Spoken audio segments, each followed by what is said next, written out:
തൊടുപുഴയിലെ police വാഹനത്തിൽ നിന്നും മദ്യക്കുപ്പി കണ്ടെത്തിയ സംഭവത്തിലേക്കാണ് നമ്മൾ ഇനി പോകുന്നത്. Karimannoor SI NS റോയിയും CPO Jijo ആന്റണിയും മദ്യപിച്ചിരുന്നുവെന്ന സത്യം ഗത്യന്തരമില്ലാതെ പുറത്തുവിട്ടിരിക്കുകയാണ് പോലീസ്. ഇരുവരെയും സസ്പെൻഡ് ചെയ്യുമ്പോഴും ഇനി അറിയേണ്ടത് കൃത്യനിർവഹണം തടസ്സപ്പെടുത്തിയെന്ന പേരിൽ 200 പേർക്കെതിരെ എടുത്തിരിക്കുന്ന കേസിന്റെ ഭാവി എന്താവുമെന്നതാണ്.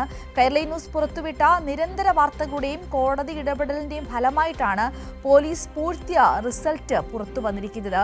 ഇപ്പോൾ ഈ ഒരു വാർത്തയുടെ തുടക്കം മുതൽ ഇങ്ങനെ ഒരു സംഭവം തൊടുപുഴയിൽ ഉണ്ടായ ആ നാൾ മുതൽ ആ വാർത്തയോടൊപ്പം സഞ്ചരിച്ച ആളാണ് നമ്മുടെ റിപ്പോർട്ടർ അഖിൽ TS. അഖിൽ കൂടി നമ്മളോടൊപ്പം ചേരുകയാണ്. അഖിൽ, നിരന്തരമായ ഒരു സഞ്ചാരമായിരുന്നു ഈ വാർത്തയ്ക്ക് പുറകിൽ കൈരളി ന്യൂസ് നടത്തിയത്, പ്രത്യേകിച്ചും അഖിൽ എടുത്ത ഇനിഷ്യേറ്റീവ്. അവിടെ പറഞ്ഞു വെച്ച കാര്യം, കാരണം നമ്മുടെ എല്ലാം ഇപ്പോൾ അഖിൽ ഞാനിപ്പോൾ തുടക്കത്തിൽ പറഞ്ഞതുപോലെ തന്നെ 200 പേർക്കെതിരെ, കണ്ടാൽ അറിയാവുന്ന 200 പേർക്കെതിരെ എടുത്ത കേസ്, ആ കേസിന്റെ ഭാവി എന്താകുമെന്നുള്ളതാണ് ഇനി അറിയേണ്ട ചോദ്യം. ഈ 2 പേരെയും പോലീസ് ഉദ്യോഗസ്ഥരെ സസ്പെൻഡ് ചെയ്യുമ്പോഴും ഇവർക്കെതിരെ എന്താണ്, ഈ കേസിൽ എന്താണ് പോലീസിന്റെ ഭാവി പരിപാടികൾ എന്നറിയണം. കാരണം അവർ തെറ്റ് ചൂണ്ടിക്കാണിക്കുകയാണ്, തങ്ങളെ കുറ്റം പറഞ്ഞു, തങ്ങളുടെ തെറ്റ് ചൂണ്ടിക്കാണിച്ചു എന്ന കുറ്റം മാത്രം ചെയ്തു എന്നതിന്റെ പേരിലാണ് ആ 200 പേർക്കെതിരെ കേസെടുത്തിരിക്കുന്നത്. അതിൽ നിരവധി ആളുകളുണ്ട്, ചെറുപ്പക്കാരുണ്ട്, പ്രായമായവരുണ്ട്. അപ്പോൾ അങ്ങനെയുള്ള സാഹചര്യത്തിൽ ആ കേസിന്റെ ഭാവിയെക്കുറിച്ച് പോലീസ് പറയുന്നത് എന്താണ്?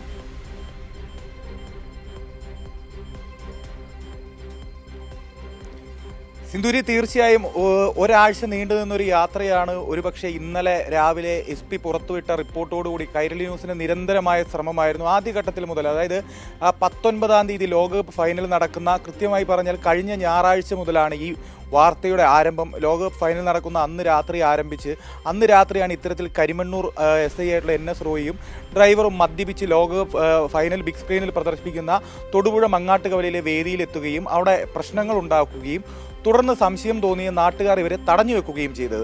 സമാധാനപരമായി പോയിക്കൊണ്ടിരുന്ന ഒരു പരിപാടിയിലേക്കാണ് ഇവർ എത്തിയ പരിപാടി അവസാനിപ്പിക്കാൻ ആവശ്യപ്പെടുന്നത്. അതാണ് നാട്ടുകാരിൽ സംശയം ഉളവാക്കിയ കാര്യം. അവിടെ നിന്ന് തുടങ്ങി നാട്ടുകാർ ഇവരെ തടഞ്ഞു വെച്ച് തൊടുപുഴ CIയെ വിവരം അറിയിച്ച് തൊടുപുഴ CI എത്തി വാഹനം പരിശോധിക്കുമ്പോഴാണ് വാഹനത്തിൽ നിന്നും ഒരു മദ്യക്കുപ്പിയും നിരോധിത പുകയില ഉൽപ്പന്നങ്ങളും ചീട്ടുമടക്കമുള്ള വസ്തുക്കൾ കണ്ടെത്തുന്നത്. ആദ്യഘട്ടം മുതൽ പോലീസ് ഈ കേസിനെ ഇല്ലാതാക്കാൻ നിരന്തരമായി ശ്രമിച്ചുകൊണ്ടിരിക്കുകയായിരുന്നു. മങ്ങാട്ടുകവലയിലെത്തിയ പോലീസ് ഉപയോഗശൂന്യമായ ഒരു ബ്രത്ത് അനലൈസറുമായിട്ടാണ് മങ്ങാട്ടുകവലയിലെത്തിയത്. ആദ്യഘട്ടത്തിൽ പോലീസുകാരെ ഊതിക്കുമ്പോൾ അത് വർക്ക് ചെയ്യുന്നില്ല. ഒപ്പം നിന്ന ഒരു നാട്ടുകാരൻ പറയുന്നു താൻ മദ്യപിച്ചിട്ടുണ്ട്, തന്നെയും കൂടെ പരിശോധിക്കണമെന്ന് പറയുമ്പോൾ ആ വ്യക്തി ഊതുമ്പോഴും ആ സാധനം വർക്ക് ചെയ്യുന്നില്ല. അത്തരത്തിൽ ആദ്യഘട്ടം മുതൽ പോലീസ് ഉദ്യോഗസ്ഥരെ സംരക്ഷിക്കുന്നതിനുള്ള നടപടികളുമായി മുന്നോട്ട് പോകുന്നു പോലീസ്. ശേഷം തൊടുപുഴ ജനറൽ ആശുപത്രിയിൽ ഇവരെ എത്തിച്ച് പ്രാഥമിക പരിശോധനാ ഫലത്തിൽ ഇവർ മദ്യപിച്ചിട്ടില്ല എന്നുള്ള ഒരു റിപ്പോർട്ട് പോലീസ് പിറ്റേ ദിവസം മാധ്യമങ്ങൾക്ക് നൽകുകയാണ്. പല മാധ്യമങ്ങളും ആ വാർത്ത നൽകിയ വാർത്ത അവസാനിപ്പിച്ചു. എന്നാൽ നമുക്ക് ആളുകൾ ആ ആശുപത്രിയിൽ നിന്ന് മെഡിക്കൽ പരിശോധനയ്ക്ക് എത്തിച്ചപ്പോഴുള്ള ദൃശ്യങ്ങളടക്കം തന്നപ്പോഴും നമുക്ക് ഉറപ്പുണ്ടായിരുന്നു അവർ മദ്യപിച്ചിരുന്നു. കാരണം അന്ന് അതിനുശേഷമാണ് നമ്മൾ DMO അടക്കം ബന്ധപ്പെട്ട് എന്ത് പരിശോധനയാണ് ജില്ലാ ആശുപത്രിയിൽ ഇവരെ നടത്തിയതെന്നുള്ള വിവരങ്ങൾ ശേഖരിക്കുകയും അവിടെ കേവലം ബിഹേവിയറൽ ടെസ്റ്റ് മാത്രമാണ് നടത്തിയത്, മറ്റൊരു പരിശോധനയും നടത്തിയിട്ടില്ല എന്നുള്ള സത്യം നമ്മളാണ് ആദ്യം പുറത്തുവിടുന്നത്. ഇത്തരത്തിൽ മറ്റെല്ലാ മാധ്യമങ്ങളും അത് ആദ്യം പ്രാഥമിക പരിശോധനയിൽ ഇവർ മദ്യപിച്ചിട്ടില്ല എന്നുള്ള രീതിയിൽ ആ വാർത്തയെ അവസാനിപ്പിച്ചതാണ്. പക്ഷേ ഈ നാട്ടുകാരുടെ നിരന്തരമായ ആവശ്യമായിരുന്നു ഇതിൻ്റെ സത്യം പുറത്തു കൊണ്ടുവരിക എന്നുള്ളത്.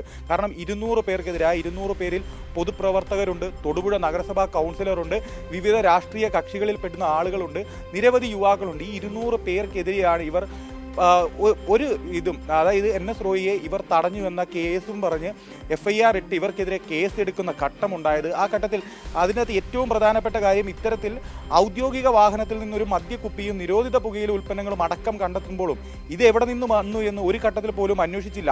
കാരണം പോലീസ് സീസ് ചെയ്യുന്ന ഒരു ഉൽപ്പന്നമാണെങ്കിൽ അതിൻ്റെ കൃത്യമായ റിപ്പോർട്ടുകൾ ആ വാഹനത്തിനുള്ളിലോ SIയുടെ പക്കലോ ഉണ്ടാകണം എന്നുള്ളതാണ് നിയമം. ആ നിയമം ഒന്നും പാലിച്ചില്ല. ഇത് എവിടെ നിന്ന് വന്നു എന്നിവർ അന്വേഷിച്ചില്ല. അവർക്ക് തിടുക്കം നാട്ടുകാരെ പ്രതിയാക്കി കേസെടുക്കാനായിരുന്നു. കാരണം നാളെ ഒരു ഘട്ടത്തിൽ ഇനി ഈ നാട്ടിൽ എവിടെയെങ്കിലും ഇങ്ങനൊരു സംഭവം ഉണ്ടായാൽ പോലീസുകാർക്കെതിരെ സംസാരിക്കാനായി പൊതുപ്രവർത്തകരും നാട്ടുകാരും ഭയക്കണം. അതായിരുന്നു പോലീസിൻ്റെ ആവശ്യം. പക്ഷേ നിരന്തരമായ ഇടപെടലുകൾക്കും നിരന്തരമായ വാർത്തകൾക്കും ഒടുവിൽ കഴിഞ്ഞ ദിവസം ഈ നാട്ടുകാർ തന്നെ ഹൈക്കോടതിയെ സമീപിച്ചിരുന്നു. കൃത്യമായി അന്വേഷണത്തിൽ തൃപ്തരല്ല, IG-യുടെ നേതൃത്വത്തിൽ അന്വേഷണം വേണമെന്ന് ആവശ്യപ്പെട്ടുകൊണ്ട് ഹൈക്കോടതിയെ സമീപിക്കുന്ന ഘട്ടമുണ്ടായി. ആ ഹൈക്കോടതിയെ സമീപിക്കുന്ന ഘട്ടത്തിൽ നമ്മൾ നൽകിയ നിരന്തര വാർത്തകളടക്കം ഹൈക്കോടതിയുടെ പരിഗണനയിലേക്ക് എത്തുന്നു. ആ ദൃശ്യങ്ങളടക്കം പരിഗണനയിലേക്ക് എത്തുന്നു. തുടർന്ന് ഹർജി ഫയലിൽ സ്വീകരിച്ച കോടതി DGPയോട് അന്വേഷണത്തിന് ഉത്തരവിടുകയും കൃത്യമായ അന്വേഷണ റിപ്പോർട്ട് സമർപ്പിക്കാൻ ആവശ്യപ്പെടുകയും ചെയ്തു. തുടർന്നാണ് നമ്മൾ കഴിഞ്ഞ ദിവസങ്ങളിലൊക്കെയും ഈ കാക്കനാട് കെമിക്കൽ അനലിറ്റിക്സ് ലാബിലേക്ക് പരിശോധനയ്ക്ക് അയച്ച രക്തസാമ്പിൾ പരിശോധനാ ഫലം എന്തായി എന്ന് തൊടുപുഴ CIയും SP അടക്കമുള്ള ആളുകളെ വിളിച്ചു ചോദിക്കുമ്പോൾ ലഭ്യമായിട്ടില്ല എന്നുള്ള മറുപടി മാത്രമായിരുന്നു കിട്ടിയത്. അവർക്ക് എങ്ങനെയും ഈ പരിശോധനാ ഫലം പൂഴ്ത്തുക എന്നുള്ളത് മാത്രമായിരുന്നു ലക്ഷ്യം. കാരണം ഒപ്പമുണ്ടായിരുന്നൊരു ഉദ്യോഗസ്ഥനാണ്, തൊടുപുഴ സ്റ്റേഷനിൽ വളരെ കാലം ജോലി ചെയ്തൊരു ഉദ്യോഗസ്ഥനാണ്. അവിടുത്തെ സഹപ്രവർത്തകരുമായി, അവിടുത്തെ ഇപ്പോൾ ജോലി ചെയ്യുന്ന ആളുകളുമായിട്ട് വലിയ രീതിയിലുള്ള ബന്ധമുള്ള ആളാണ്. അതുകൊണ്ട് തന്നെ ആ SIയെ സംരക്ഷിക്കുന്നതിനുള്ള നടപടിക്രമങ്ങളാണ് അവർ ഓരോരുത്തരും പിന്തുടർന്നു പോകുന്നത്. പക്ഷേ ഓരോ ദിവസവും നമ്മൾ കൃത്യമായി ഇത് അന്വേഷിച്ചുകൊണ്ടിരുന്നു. എവിടെയാണ് പരിശോധനാ ഫലം? നമ്മൾ ഈ ലാബിലടക്കം അടുത്ത ഘട്ടമെന്നോളം അന്വേഷിക്കാനുള്ള നടപടികൾ എടുക്കുമ്പോഴാണ് ഇന്നലെ രാവിലെ ഇത്തരത്തിലൊരു പരിശോധനാ ഫലം ലഭിച്ചതായി ഇടുക്കി SP സ്ഥിരീകരിക്കുന്നത്. രാവിലെ 9 മണിയോടുകൂടി ആ വാർത്ത ഇടുക്കി SP സ്ഥിരീകരിക്കുന്നു. ആ വാർത്തയും ആദ്യം പുറത്തുവിടുന്നത് നമ്മളാണ്. കാരണം നമ്മൾ ഇതിൻ്റെ പിറകെ തന്നെ നിരന്തരമായി ഉണ്ടായിരുന്നു.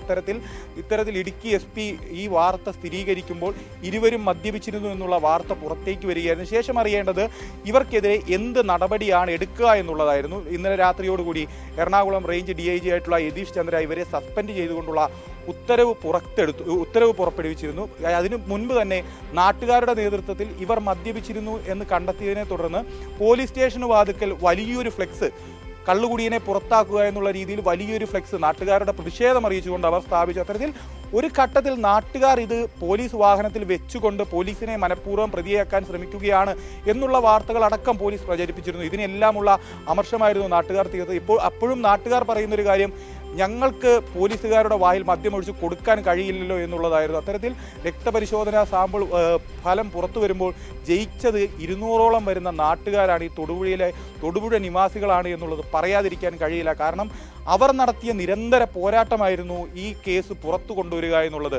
ഇനി അറിയേണ്ടത് സിന്ധൂരി ആദ്യഘട്ടത്തിൽ സൂചിപ്പിച്ചതുപോലെ തന്നെ ഔദ്യോഗിക കൃത്യനിർവഹണം തടസ്സപ്പെടുത്തി എന്ന പേരിൽ കണ്ടാലറിയാവുന്ന 200 പേർക്കെതിരെ, അതിൽ തൊടുപുഴ മുനിസിപ്പാലിറ്റിയിലെ കൗൺസിലറുണ്ട്, CPIഎമ്മിലെ ഈസ്റ്റ് ഏരിയ സെക്രട്ടറി ഉണ്ട്, DYFIയുടെ ജില്ലാ ട്രഷറർ അടക്കമുള്ള ആളുകളുടെ പേരിൽ കണ്ടാലറിയാവുന്ന 200 പേരുടെ പേരിൽ കേസെടുത്തിട്ടുണ്ട്. ആ കേസിൻ്റെ ഭാവി എന്താവും, ആ കേസ് ഇനി എങ്ങനെ പോലീസ് മുന്നോട്ട് കൊണ്ടുപോകും എന്നുള്ളതാണ് ഇനി നമുക്കറിയേണ്ട പ്രധാനപ്പെട്ട കാര്യം. അതിൽ ചാർത്തപ്പെട്ട വകുപ്പുകൾ എന്ന് പറയുന്നത് ഔദ്യോഗിക കൃത്യനിർവഹണം തടസ്സപ്പെടുത്തി, സംഘം ചേർന്ന് ഔദ്യോഗിക കൃത്യനിർവഹണത്തെ തടസ്സപ്പെടുത്തി എന്നുള്ള വകുപ്പാണ് അതിൽ പറഞ്ഞിരിക്കുന്നത്. മദ്യപിച്ചെത്തിയ ഒരു പോലീസുകാരൻ, ഒരു SIയും ഡ്രൈവറും എന്ത് കൃത്യനിർവഹണമാണ് നടത്തിയതെന്നാണ് ഇവർ FIRൽ ഇടുക. കാരണം ഡ്യൂട്ടി സമയത്ത് മദ്യപിച്ച ഔദ്യോഗിക വാഹനത്തിലെത്തിയ പോലീസ് ഉദ്യോഗസ്ഥൻ ഏത് രീതിയിലാണ് ഔദ്യോഗിക കൃത്യനിർവഹണം നടത്തുക എന്നുള്ളതൊരു ചോദ്യമാണ്. ആ ഔദ്യോഗിക കൃത്യനിർവഹണത്തെ എങ്ങനെയാണ് നാട്ടുകാർക്ക് തടസ്സപ്പെടുത്താൻ കഴിയുക എന്നുള്ളത് മറ്റൊരു ചോദ്യമാണ്. എന്തായാലും ഈ ചോദ്യങ്ങളെല്ലാം ഉന്നയിച്ചുകൊണ്ട് തന്നെ നാട്ടുകാർ ഈ കേസിനെ കോടതി വഴി നേരിടാൻ തന്നെയാണ് തീരുമാനിച്ചിരിക്കുന്നത്. നമ്മൾ നാട്ടുകാരുമായി സംസാരിക്കുമ്പോൾ കേസ് എന്തുമായിക്കോട്ടെ, പോലീസ് ഏത് രീതിയിലും മുൻപോട്ട് പോയിക്കോട്ടെ, അറസ്റ്റ് ചെയ്യാനാണെങ്കിൽ അറസ്റ്റ് ചെയ്തോട്ടെ, സത്യം തെളിഞ്ഞു, ആ റിസൾട്ട് പുറത്തു വന്നതോടെ തങ്ങളുടെ കോമഡി എന്ന് പറയുന്നത് ഈ ഓപ്പറേഷൻ തൂഫാൻ എന്ന് പറഞ്ഞൊരു വലിയ ഓപ്പറേഷൻ കൊണ്ടുവന്ന് അത് ഭയങ്കര മാതൃകയായിട്ട്, നമുക്കറിയാം മറ്റ് സംസ്ഥാനങ്ങളിൽ നിന്ന് വരെ അഭിനന്ദനങ്ങൾ ഏൽക്കുന്ന ഒരു സാഹചര്യമുള്ള കേരളത്തിലാണ്, അല്ലെങ്കിൽ അത് കൊണ്ടുവന്ന ആഭ്യന്തരമന്ത്രി ഉള്ളിടത്താണ് ഇങ്ങനെ മദ്യപിച്ചെത്തിയ 2 പോലീസുകാർ അവരുടെ മദ്യപിച്ച അതിന് തടസ്സം അല്ലെങ്കിൽ അവർക്ക് അവിടെ വന്നപ്പോൾ തോന്നിയ ഇനിയിപ്പോൾ ഇവിടെ ആരും പരിപാടി നടത്തണ്ട എന്ന് തോന്നിയ ഒരു തോന്നലിന് തടസ്സം നിന്നതിന്റെ പേരിൽ ഈ 200 പേർക്കെതിരെ കേസെടുത്തത്. ആ വിഷയം നമ്മുടെ ഇവിടുത്തെ ആഭ്യന്തരമന്ത്രി കാണുകയോ അഡ്രസ്സ് ചെയ്യുകയോ ചെയ്തിട്ടില്ല എന്നുള്ളത് ഒരു വലിയ പ്രശ്നമല്ല. ഇങ്ങനൊരു സംഭവം ഇത്ര വലിയൊരു കുറ്റകൃത്യമല്ലേ നടന്നിരിക്കുന്നത്.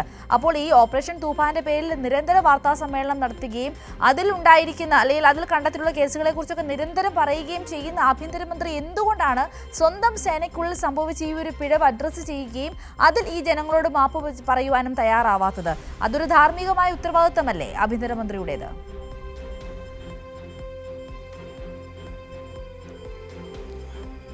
തീർച്ചയായും സിന്ധൂരി, ധാർമ്മികമായി ആഭ്യന്തരമന്ത്രിയായുള്ള രമേശ് ചെന്നിത്തലയ്ക്ക് ഒരു ഉത്തരവാദിത്വമുണ്ട്. കാരണം അദ്ദേഹം സംസ്ഥാനങ്ങൾ തോറും കയറിയിറങ്ങി ഓപ്പറേഷൻ തൂഫാൻ എന്ന മാതൃകാപരമായ പദ്ധതിയുമായി മുൻപോട്ട് പോകുന്ന ആളാണ്. കേരളത്തിലെ ലഹരിയുടെ വരവും മദ്യപാനം അടക്കമുള്ള കാര്യങ്ങളെ ഇല്ലായ്മ ചെയ്യുന്നതിനായി വളരെയധികം നാട് നീളം നടന്ന് സഞ്ചരിച്ച് അതിനായി ഒരുപാട് മാതൃകാപരമായ പ്രവർത്തനങ്ങൾ ചെയ്യുമ്പോഴാണ് സ്വന്തം സേനയ്ക്കുള്ളിൽ നിന്ന്, ഇത് ആദ്യത്തെ സംഭവമല്ല, 2ാമത്തെ സംഭവമാണ് തൊടുപുഴയിൽ നടക്കുന്നത്. ഔദ്യോഗിക കൃത്യനിർവഹണത്തിനിടയിൽ മദ്യപിച്ച് പോലീസ് വാഹനം ഓടിച്ച SIയെയും ഐയും CPIയും ഈ ഓപ്പറേഷൻ തൂഫാൻ ആരംഭിച്ചു കഴിഞ്ഞ് രണ്ടാമത്തെ സംഭവമാണ് കേരളത്തിൽ നടക്കുന്നത്.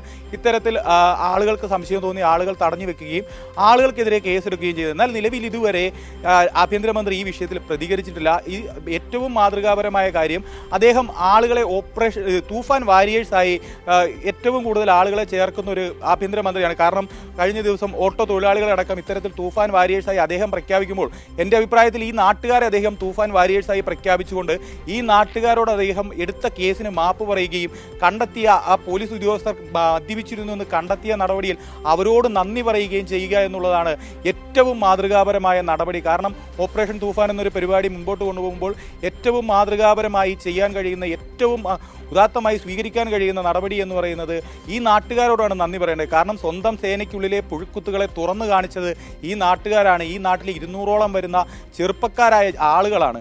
അവരോടാണ് ആദ്യം നന്ദി പറയേണ്ടത്. എന്നാൽ അവർക്കെതിരെ കേസെടുത്തുകൊണ്ട് അവരെ ഇല്ലായ്മ ചെയ്യുന്നതിനുള്ള നടപടികളാണ് സ്വീകരിച്ചത്. ഈ നടപടികളുമായി നിലവിൽ ഇതുവരെയും അദ്ദേഹം പ്രതികരിച്ചിട്ടില്ല. അദ്ദേഹം പ്രതികരിക്കും എന്നാണ് നമ്മൾ വിശ്വസിക്കുന്നത്. എന്തിനായാലും അദ്ദേഹത്തിൻ്റെ പ്രതികരണത്തിനും കൂടിയാണ് നമ്മൾ കാത്തിരിക്കുന്നത്. ഈ നാട്ടുകാരെക്കുറിച്ച് അദ്ദേഹം എന്ത് പറയും? ഇത്തരത്തിൽ വലിയൊരു കാര്യമാണ് അവർ ചെയ്തതെന്ന് അദ്ദേഹം തുറന്നു പറയുമെന്നാണ് നമ്മുടെ വിശ്വാസം. സിന്ധൂരി.